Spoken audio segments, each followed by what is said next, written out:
Last year, a little house wren made its home in a little bucket on our back porch. I mean, look at how tiny this little bucket is. So we bought her a new house, which she did not use. Then a bigger house she did not use. Now this is what we're dealing with. She decided to make her home in my little watering can, which I need. Don't worry, she'll come back. I found this letter sorter at a yard sale for $2. So I brought it home and I spray painted it. Here's a trick to hang anything that's got a place in the back for 2 nails. Place the tape over the holes.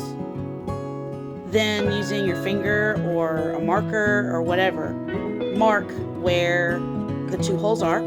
Place your tape where you want to hang your item and make sure it's level. Hammer nails in the places that you've marked, then remove the tape. I planted some colorful petunias in the top shelf and some more colorful marigolds in the bottom shelf. Water everything really well, of course. Thankfully, I had another watering can. I left the little bottom right pocket empty, so hopefully my little wren friend will make her nest there and I can use my watering can again. Thanks for watching.